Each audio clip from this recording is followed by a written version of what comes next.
Alors, de l'amour, ce que l'islam a d'essentiel à dire à notre temps, c'est un livre que j'ai écrit, j'ai mis beaucoup de temps à l'écrire, je pensais que je m'arrêterais là d'ailleurs et c'est un livre qui est parti d'une question toute simple qui est: comment ça se fait que, une ville comme Paris, qui est la ville de l'amour, c'est aussi la ville où il y a le plus de divorces, sans parler des séparations ou sans parler de la solitude qui est, la vérité, de la plupart des gens. Et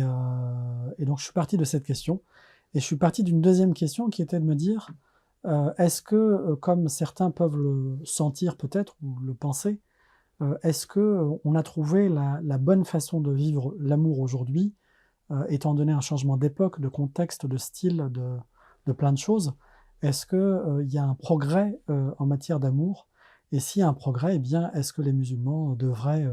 aller dans le sens de ce progrès? En faisant une vraie enquête historique, sociologique, psychosociologique sur le sujet, on peut se rendre compte très rapidement que, il y a un vrai paradoxe, c'est que, on promet l'amour, c'est l'époque qui,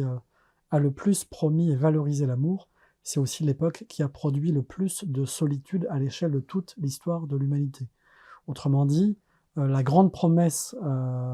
de l'amour et de la voie qu'on nous a proposée aujourd'hui,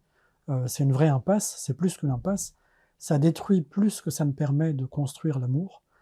Ça rend seul plus que ça ne permet de vivre, à 2 et de finir ses jours dignement,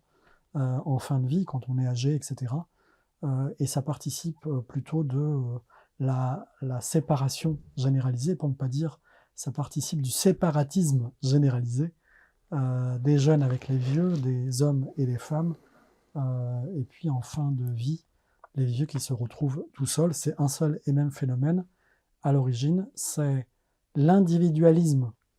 au sens où c'est l'obsession de mon épanouissement personnel et du droit d'aimer, d'être aimé et de m'épanouir,